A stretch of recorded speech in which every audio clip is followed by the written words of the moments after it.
Araw-araw ganito yung pinagdadaanan ng mga batang ito para kumita kahit papaano sa pagsisikap nila at kagustuhan nila na kumita para sa kanilang pamilya, para may pambiling pagkain. Kanilang pamilya ay sinusuong nila itong napakaitim at napakalapot na burak na ito para lamang makahanap ng plastic, bakal, kaya anong bagay na maaari nilang ibenta.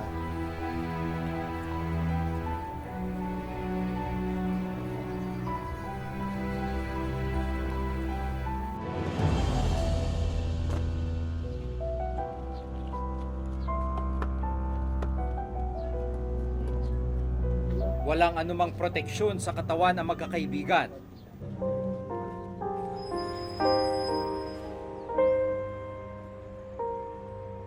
Bukod sa mga patay na hayop, nagkalat din daw ang matatalim na bagay sa ilalim ng estero.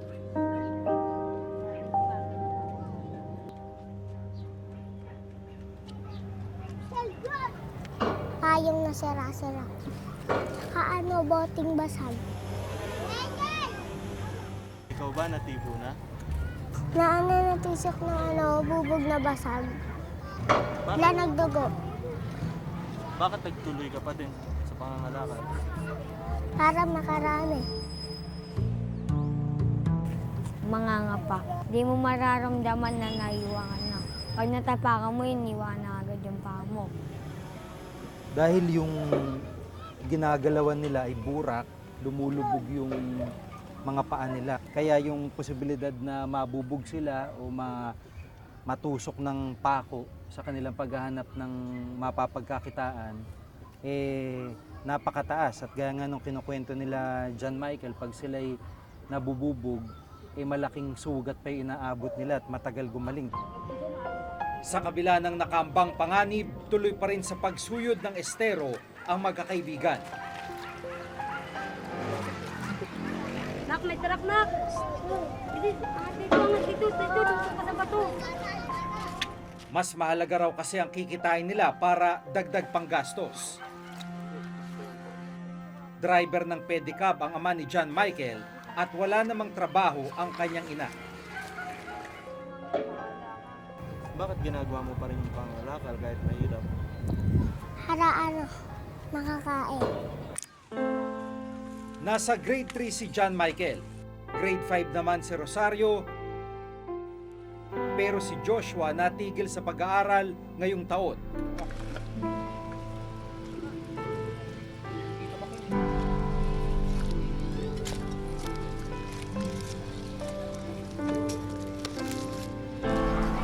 Ito yung sugat, no? Lalim? Talagang pag ganyan, di na kayo nagchichinelas. Bakit? Mahirap gumalaw, no?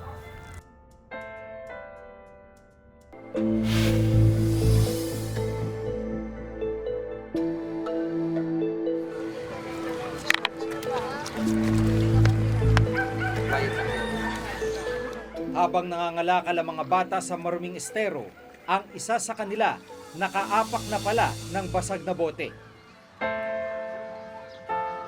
Ito yung sugat, no? Yun. Malalim? Talagang pag ganyan, di na kayo nagchichinelas. Bakit? Mahirap gumalaw, no?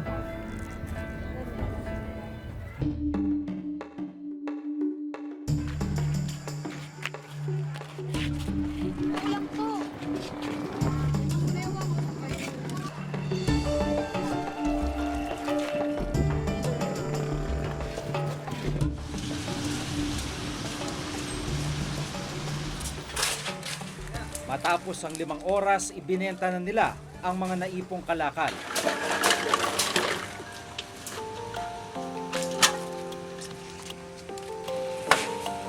Kano? 12. Tingmo magkano kayo tatlo? Ito 4. Tata.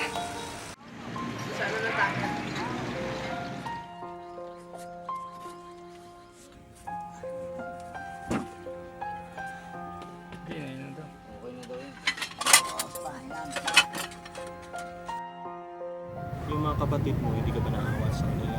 Haawa. Wala silang pagkain.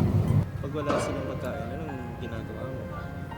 No, nangangalakal tapos bibili silang pagkain.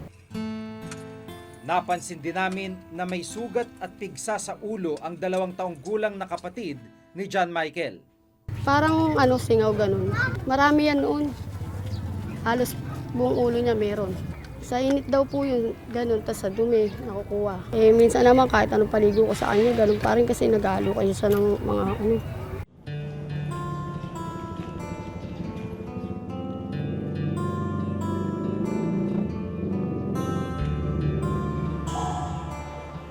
Para malunasan ang mga sugat ni na Joshua, Rosario, John Michael at kanyang kapatid, dinala namin sila sa pagamutan. Hindi siya nilalagnat. Hindi naman po. Ha? Hindi naman po. Ilang taon na siya? 2 po. Infection kasi yon, infection sa balat na pwedeng maging, ang cause niyan is pwedeng bacterial. Tawag doon folliculitis kasi kung makikita mo, sugat siya doon sa may mga buhok. Parang hindi siya tama sa nutrisyon niya. Kasi ang batang hindi tama ang nutrisyon, mas madali siyang madatapuan ng sakit. Huwag ka nang magpaa kasi kapag nagpaa ka lalong mamamaga yan. Ngayon, dadalhin kita doon para ma-injectionan ka ng tetanus toxoid. Bakang kita, para hindi ka malipat. Puka dito.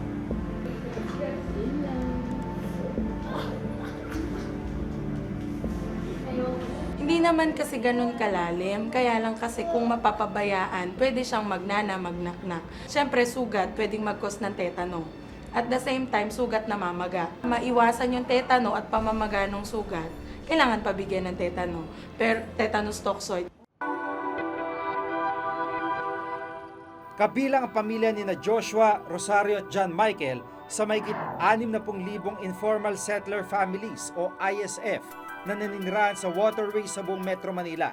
Nung sona ng Pangulo noong taong 2013, isa sa mga programang inilatag niya ay ang pag-aalis sa mga informal settlers na nakatira sa mga tinatawag na danger zone o waterways na gaya nito. Pero sa pagkakataong ito, ngayong 2015 ay hindi pa rin nagbabago ang kondisyon ng mga nakatira dito at nananatili ang marami sa ating kababayan sa mga tinatawag na danger zone. Sa bisa ng isang memorandum, inatasan ng Pangulo ang Department of Interior and Local Government na pangunahan ng relokasyon ng mga nakatira sa mga waterways dito sa Kamaynilaan noong 2013. Bahagi ito ng tinatawag na Integrated Flood Plan. Kung tutuusin, dati pa man ay may mga waterway, estero at ilog na dapat dadaanan ng tubig upang mapigilan ang baha. Pero ang problema, dahil sa mga nakaharang na mga kabahayan at maraming basura, marami sa mga waterway na ito barado na. Binigyang prioridad na ma-relocate ang mga nakatira sa 8 major waterways, kabilang na ang San Juan River, Estero Tripa de Galina, Tulyahan River, Manggahan Floodway, Maricaban Creek, Pasig River, Estero de Maypaho at Estero de Sunog-Apog. Ang estero kung saan naninirahan sina John Michael, karugtong ng Estero de Maypaho. Target na ma-relocate ang halos 15,000 pamilya na nakatira sa 8 waterways na nabanggit bago pa man matapos ang termino ni Pangulong Aquino. Makalipas ang 2 taon, nasa mahigit 11,000 pamilya ang nailipat sa mga relocation site. Matatagpuan ang mga relocation site sa Bulacan at Cavite.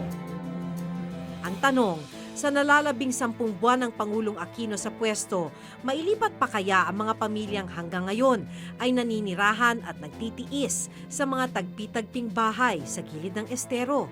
DILG is not a stand-alone agency for the ISF efforts. Ang mandato dito ay nanggaling sa isang utos ng ating Pangulo na tulungan ang lahat ng mga ahensya, i-coordinate, mailikas natin is lalo na yung mga ISF in the waterways. Ang numerong nakita ko yung natira pa, yung hindi pa na ilikas, humigit kumulang mga 2,700. There's a very good chance that it can be delivered. May katagalan lang ang proseso kasi kailangan mo maghanap ng lupa, kailangan bilhin, kailangan patayuan ng medium-rise building. Binibilang lang nila yung malalaking lagusan lang ng tubig. Yung mga maliliit na waterway ay hindi nila Ewan ko ba't hindi yung priority ito. Yun nga ang reklamo ng mga tao na bakit kami hindi kasali dyan? At tas hindi nakakasabay yung iba pang kailangan para sila ay i-relocate. Yung kabuhayan, yan, walang access sa maraming batayang serbisyo. Kaya paano mo i-encourage yung mga tao?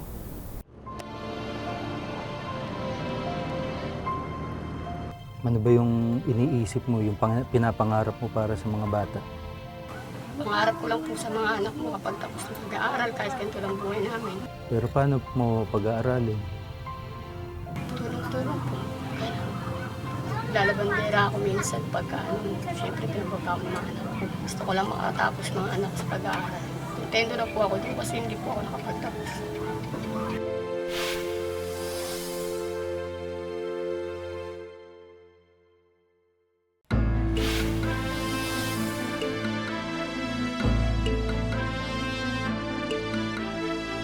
Karapatan ng bawat Pilipino ang magkaroon ng disenteng tahanan.